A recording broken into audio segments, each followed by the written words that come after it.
سلام على عباده الذين اصطفى خصوصا على سيد الرسل وخاتم الأنبياء أما بعد فأعوذ بالله من الشيطان الرجيم بسم الله الرحمن الرحيم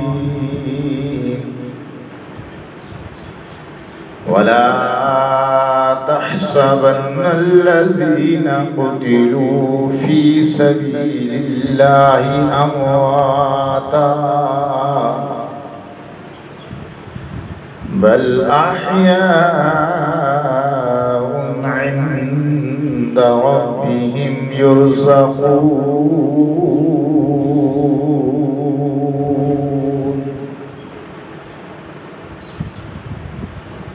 آمنت بالله صدق الله العظيم وصدق رسوله النبي الكريم الأمين والصلاة والسلام على سيد الرسل وخاتم النبيين وعلى آله وأصحابه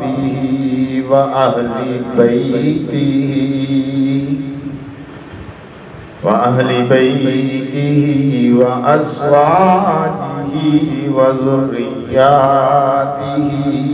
أجمعين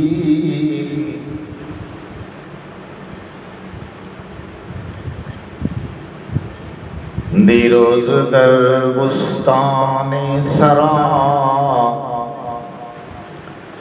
ہما طوطیان خوشنما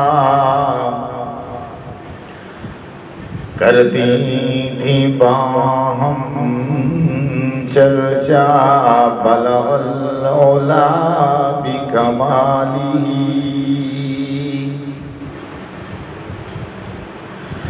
اور بلبلیں بھی صبح سو لے لے کے ہر ایک گل کی بو کرتی تھی باہم گفتگو حسنت جمیع خصالی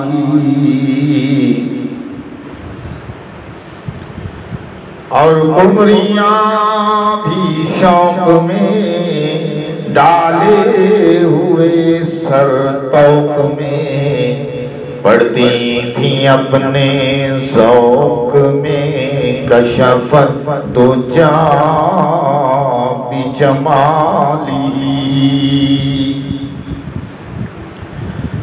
اور سن کر چڑیوں کے چہچہے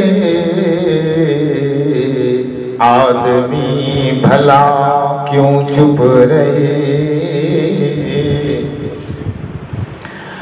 واجب ہے اس پہ یوں کہے صلو علیہ وآلہ صلو علیہ وآلہ یا رب صلی وسلم دائما ابدا علی حبیبک خیر الخلق کلہم وهو الحبیب الذی ترجى شفاعته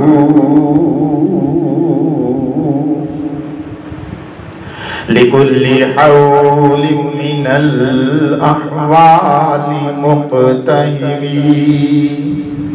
اللهم صل على محمد وعلى آل محمد كما صليت على إبراهيم وعلى آل إبراهيم إنك حميد مجيد اللهم بارك على محمد وعلى آل محمد كما باركت على إبراهيم وعلى آل إبراهيم إنك حميد مجيد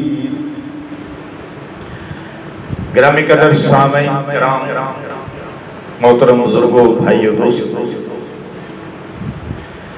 چونکہ شوال کے مہینے میں اسلام کی ایک عظیم الشان جنگ مدینہ کے قریب جبل احد کے دامن میں کفار کے ساتھ لڑی گئی، اس جنگ کو بھی اسلام کی تاریخ میں ایک بنیادی حیثیت حاصل ہے، جسے جنگ احد کے نام سے یاد کیا جاتا ہے۔ اس لیے آج کے جمعے میں آپ حضرات کے سامنے جنگ احد کے کچھ تاریخی واقعات بیان کرنے کی سعادت حاصل کروں گا۔ حضرات گرامی، غزوہ احد کا اگر جائزہ لیا جائے اور اس پر نظر دوڑائی جائے تو مسائل اور عنوانات کے بے شمار پہلو سامنے آتے ہیں جو اپنی علمی حیثیت سے، تاریخی حیثیت سے خطبات اور عنوانات بن سکتے ہیں،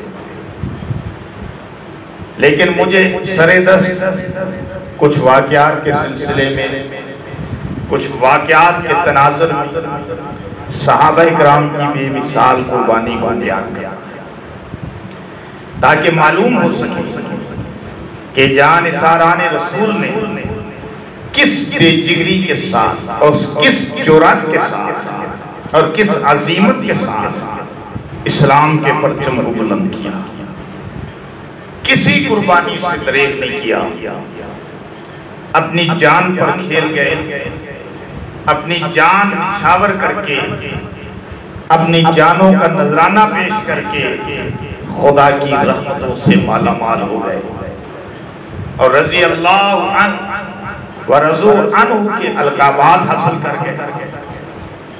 اولئک هم الفائزون کی سند لے گئے، اولئک هم المفلحون کے سرٹیفکیٹ لے گئے۔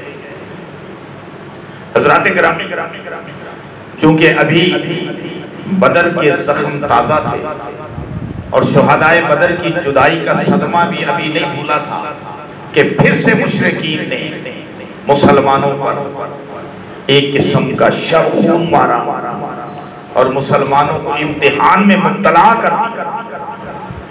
بدر کے شکست خوردہ مشرکین بدر میں شکست ہوئی تھی، وہ اپنے مقتولین کا بدلہ لینے کے لیے مدینہ منورہ پر پھر حملہ اور اپنی پوری طاقت جمع کر پوری قوت کے ساتھ ایک لشکر ترتیب دیتے ہیں۔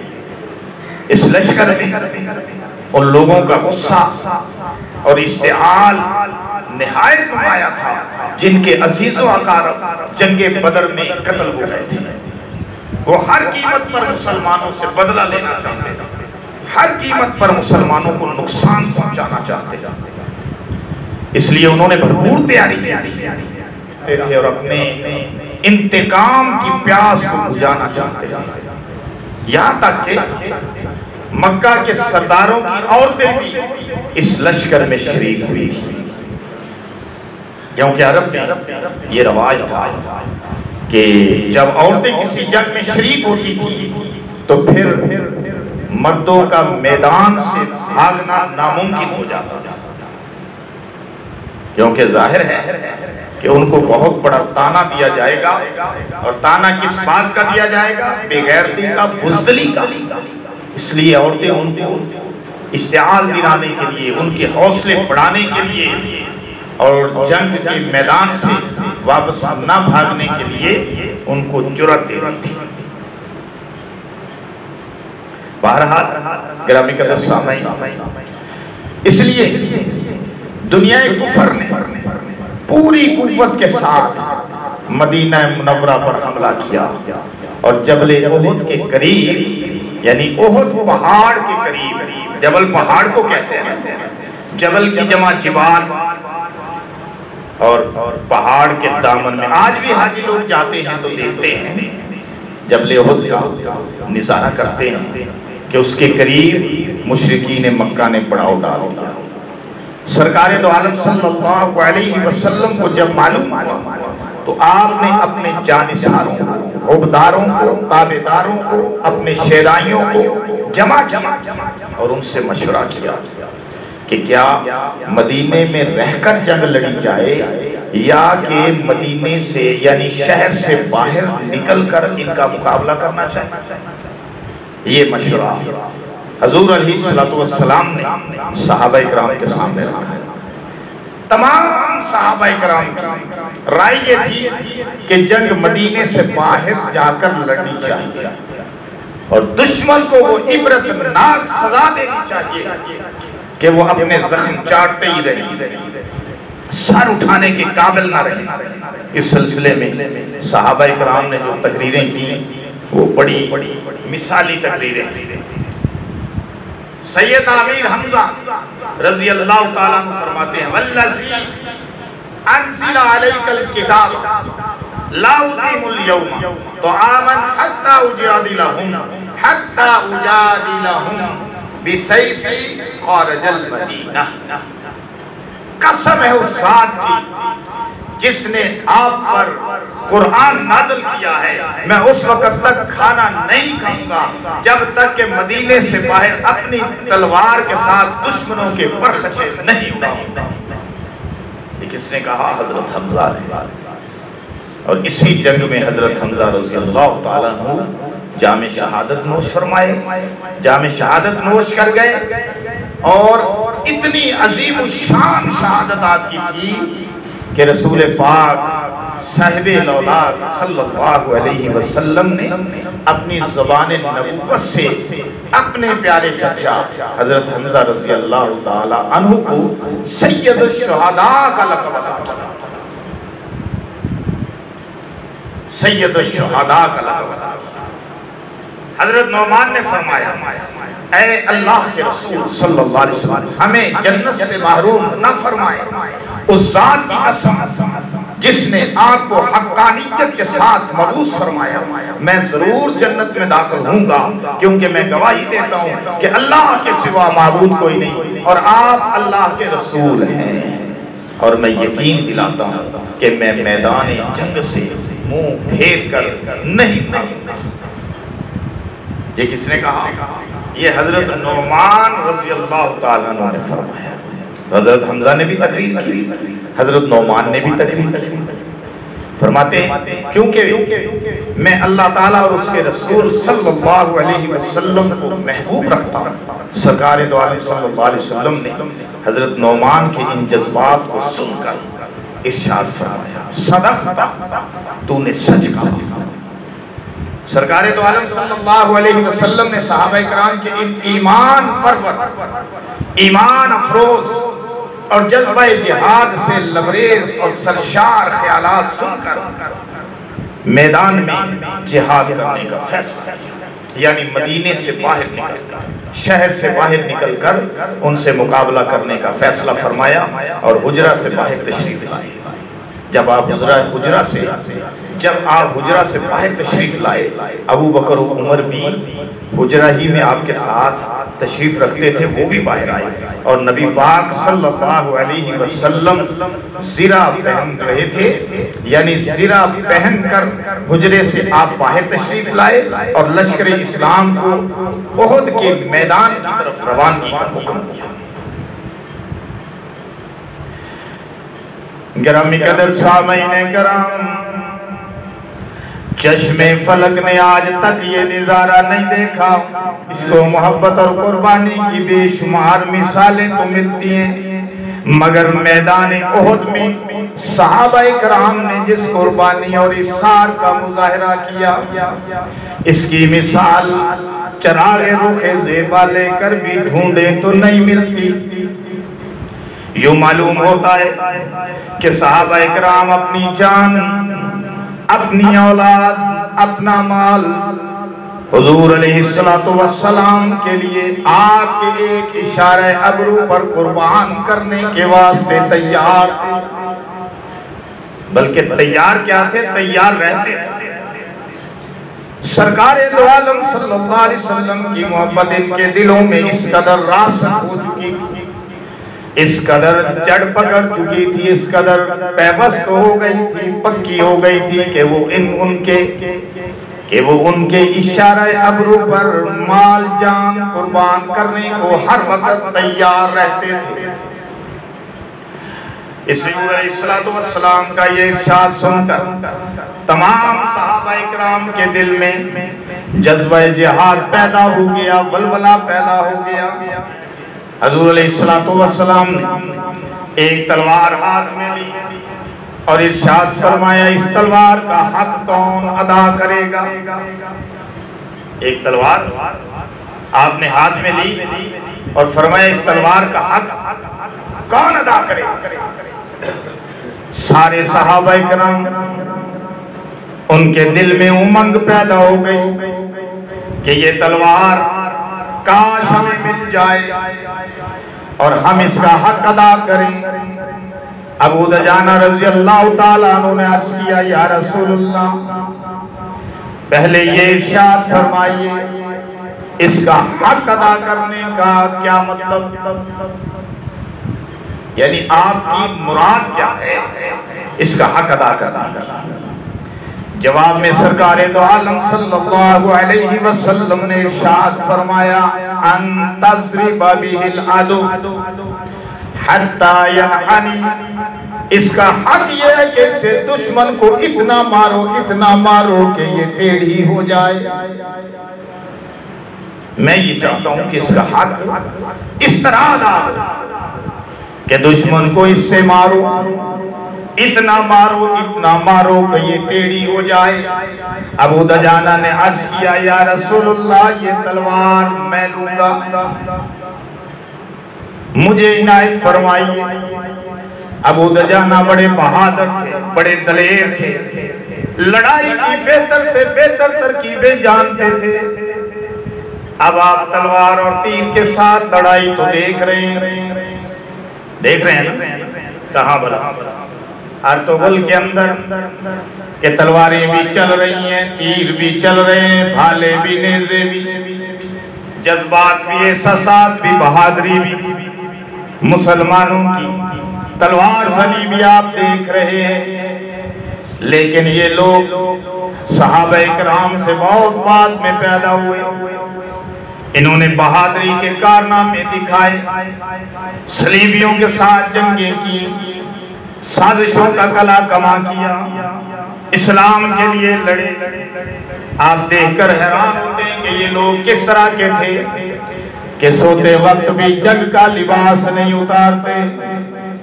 ارے وہ تو بڑی بات کی بات ہے، میں آپ کو ان کی بات بتاتا ہوں جو حضور کے صحابہ تھے، جن کی بہادری سے ان لوگوں کو بہادری مل گئی۔ بلکہ میں یوں کہوں کہ جن کی بہادری کے صدقے ان لوگوں کو بہادری ملی، جن کی تلوار زنی کے صدقے ان لوگوں کو تلوار زنی عطا ہوئی، جن کے استقامت سے ان لوگوں کو استقامت میں حصہ ملا، تو وہ لوگ تھے جن کی آپ بہادری اور ان کا لڑنا دیکھ کر آپ حیران رہ جاتے ہیں۔ لیکن کاش آپ صحابہ اکرام سے بھی واقف ہوتے، لیکن کہاں؟ آج کل موبائل نے نوجوانوں کے اندر وہ جذبات نکال دیے، وہ احساسات نکال دیے، گویا کہ مسلمان ہی نکال دیے۔ آج صرف دیکھتے اور حیران ہوتے ہیں۔ لیکن اگر آپ اسلام کو دیکھنا چاہتے ہیں، اسلام کی تصویر دیکھنا چاہتے ہیں، تو پھر آپ اپنے پیارے نبی امام الانبیاء محمد الرسول اللہ کی سیرت اقدس کا مطالعہ کریں۔ اگر آپ صحابہ کرام کی قربانی دیکھنا چاہتے ہیں تو حیات صحابہ پڑھیں۔ ذرا پڑھ کر تو دیکھ حیات صحابہ کتنی معتبر تھی جماعت صحابہ. پتہ چلے آپ کو کہ صحابہ اکرام تھے کیا جن کو اللہ نے پیغمبر کی زبان سے اپنے قرآن میں سند عطا کر دی رضی اللہ عنہ و رضو عنہ کہ میں ان سے راضی ہو گیا وہ مجھ سے راضی ہو گیا. ذرا ان کی حیات ان کی زندگی کو سٹڈی کر کے تو دیکھو. اس کے لیے حیات صحابہ میں نے اپنے شعر میں بھی آپ کو بتا دیا کہ کتاب ہے حیات صحابہ. فضائل اعمال پڑھ لو، حیات صحابہ پڑھ لو، فضائل صدقات پڑھ لو، سیرت مصطفیٰ پڑھ لو. آپ کو حضور علیہ السلام کی سیرت کے ساتھ ساتھ صحابہ اکرام کی سیرت بھی مل جائے گی.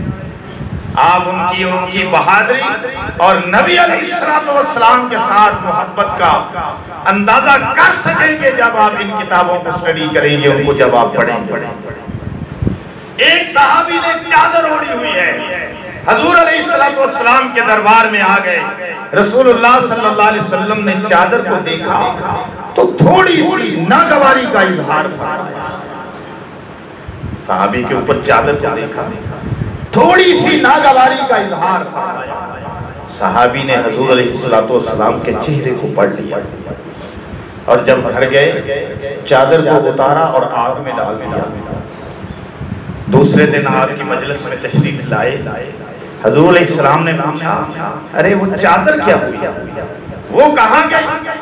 یا رسول اللہ صلی اللہ علیہ وسلم میں نے آپ کے چہرہ اقدس پر دیکھا تھا کہ آپ نے چادر کو دیکھ کر ناگواری کا گویا اظہار فرمایا تھا.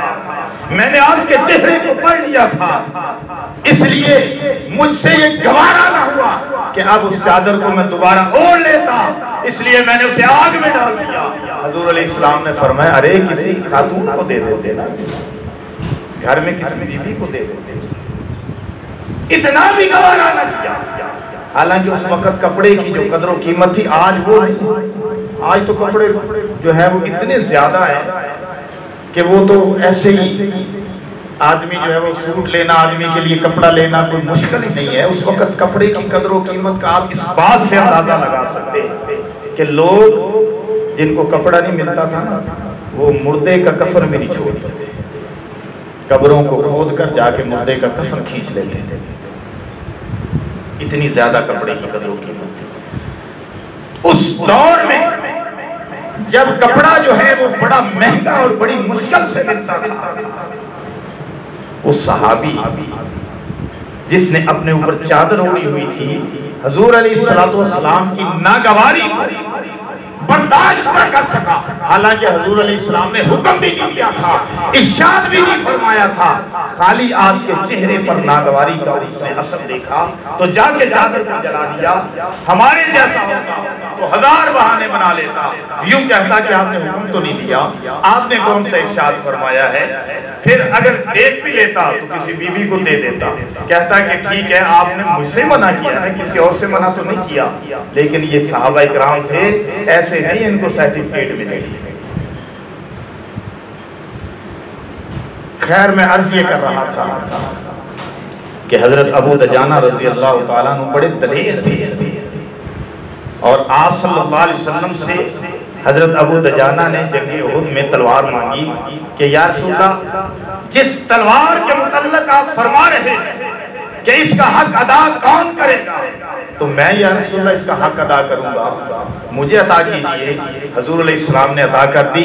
ابو دجانہ بڑے ماہر تھے اور میدان جنگ میں ان کا ایک خاص سٹائل اور وہ یہ تھا کہ جب آپ جنگ کے لیے تیار ہو جاتے تھے تو سرخ پٹی اپنے پیشانی پہ باندھ لیتے تھے.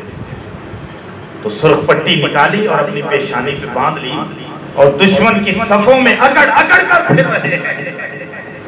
حضور علیہ السلام کی نظر پڑی تو آپ نے فرمایا اکڑ میرے رب کو پسند تو نہیں ہے، یہ سٹائل میرے رب کو پسند نہیں ہے، لیکن ایسے موقع پر یہ سٹائل اختیار کرنا پسندیدہ ہے کہ جب میدان جنگ ہو اور دشمن سے آدمی برسرے بیکار ہو تو اس وقت ایسا سٹائل اختیار کرنا کہ آدمی اکڑ اکڑ کر چلے اور دشمن کو اکڑ دکھائے، دشمن کو اپنا روپ دکھائے، دشمن پر دبدبا ڈالنا چاہے، تو پھر یہ سبک رفتاری بھی پسندیدہ ہے۔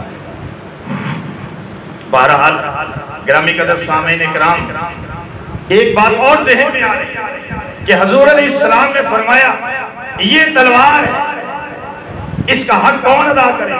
تو ابو دجانہ کو تلوار ادا کرے۔ اسی طرح جب فتح خیبر کا موقع تھا تو حضور علیہ السلام نے ارشاد فرمایا تھا، جب ایک قلعہ فتح نہیں ہو رہا تھا تو حضور علیہ السلام نے ارشاد فرمایا تھا کہ کل کو میں جھنڈا اس شخص کو دوں گا جو اللہ اور اس کے رسول سے محبت کرتا ہے اور اللہ اور اس کا رسول اس سے محبت کرتے ہیں، میں کل کو جھنڈا اس کو دوں گا۔ سارے صحابہ کرام کے دل میں امنگ تھی، امید تھی اور یہ انتظار تھا کہ کل کو حضور علیہ السلام کس کو جھنڈا دیتا ہے اور کون ایسی شخصیت ہے کہ جس کے متعلق آپ نے اتنا بڑا ارشاد فرمایا کہ وہ اللہ اور اس کے رسول سے محبت کرتا ہے اور اللہ اور اس کا رسول اس سے محبت کرتے ہیں۔ وہ کون سی ہستی ہو سکتی ہے، وہ کون سی شخصیت ہو سکتی ہے، وہ کون خوش قسمت ہو سکتا ہے؟ انتظار تھا۔ یہ حضور نے اعزازات دیے ہیں مختلف موقعوں پر، تمغے دیے ہیں مختلف موقعوں پر، یہ نہیں کہ باقیوں کو ڈی گریڈ کر دیا۔ اس موقع پر فرمانے کا یہ مطلب نہیں کہ باقی صحابہ اللہ اور اس کے رسول سے محبت نہیں کرتے، اور جس کو اعزاز ہوا ملنا ہے وہ اللہ اور اس کے رسول سے ہی محبت کرتا ہے، باقی کوئی نہیں کرتے، یہ مطلب نہیں۔ اگر دشمن اس سے یہ مطلب نکالنا چاہیں تو یہ ان کی خیال خانی ہے، یہ ٹھیک نہیں۔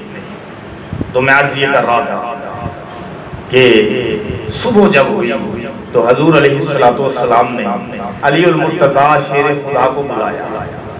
علی کہاں ہے؟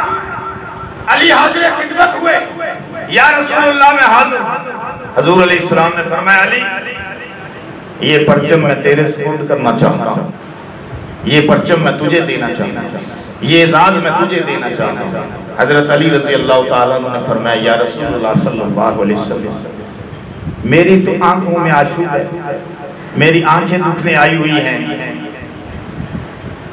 حضور علیہ السلام نے اپنی نبوت والا لعاب نکالا اور لعاب دہن حضرت علی کی آنکھوں پہ لگا دیا۔ جو ہی لعاب دہن نبوت والا لعاب حضرت علی المرتضیٰ شیر خدا کی آنکھوں پہ لگا، آنکھوں کو شفا مل گئی۔ حضور علیہ السلام نے ان کو جھنڈا عطا کیا اور آپ کے دست نبوت سے ایسا جھنڈا ملا کہ حضرت علی رضی اللہ تعالیٰ عنہ نے اس قلعہ خیبر کے دروازے کو اپنی کمر پہ اٹھا کے اکھاڑ کے پھینک دیا کہ جو درجنوں پہلوان مل کر بھی کام نہیں کر سکتے۔ اللہ نے طاقت عطا کر، عظمت جو دینی تھی، عظمت جو عطا کرنی تھی، اس لیے طاقت عطا کر دی، تو اس موقع پر عظمت علی کے سپرد ہو گئی رضی اللہ تعالیٰ عنہ۔ اور جنگ احد میں رسول اللہ صلی اللہ علیہ وسلم نے تلوار لہرا کر فرمایا اس کا حق کون ادا کرے گا؟ ابو دجانہ نے فرمایا یا رسول اللہ میں ادا کروں گا، لیکن مطلب سمجھا دیجئے اس کا حق ادا کرنے کا کیا مطلب ہے؟ حضور نے فرمایا کہ دشمن کو اتنا مارنا ہے، اتنا مارنا ہے کہ یہ تلوار ٹیڑھی ہو جائے، یہ اس کا حق ادا کرنا ہے۔ حضرت ابو دجانہ نے فرمایا یہ حق میں ادا کروں گا۔ چنانچہ سرخ پٹی باندھ لی، اکڑتے ہوئے دشمن کی تلواروں میں، دشمن کی جو ہے صفوں میں پھرنے لگے، اور پھرتے پھرتے جب اعلان جنگ ہوا تو حضرت ابو دجانہ نے ایسی تلوار چلائی، ایسی تلوار چلائی، آپ تو ارطغرل کی تلوار دیکھتے ہیں نا، یہ تو بہت بات کی بات ہے، اور یہ بہادری ابو دجانہ کی بہادری کا ہزارواں حصہ بھی نہیں ہے، یہ تو کچھ بھی نہیں ہے۔ آپ تو شاید وہ کیا نام اس کا ایک اور ہے، وہ بمسی کو دیکھتے ہوں گے کہ وہ تلوار چلا رہا ہے اور آپ مزے لے رہے ہیں۔ کاش کہ آپ نے ابو دجانہ کی تلوار چلتی ہوئی دیکھی۔ سیرت میں لکھا ہے، سیرت صحابہ میں لکھا ہے کہ جب ابو دجانہ رضی اللہ تعالیٰ عنہ نے تلوار چلائی تو دشمن کی صفوں کی صفیں الٹ کر رکھ گئے، گویا جنگ کا پاسا ہی کو نہیں۔ تو گرامی قدر سامعین کرام، یہ عظیمت، یہ عظمت حضرت ابو دجانہ کو ملی۔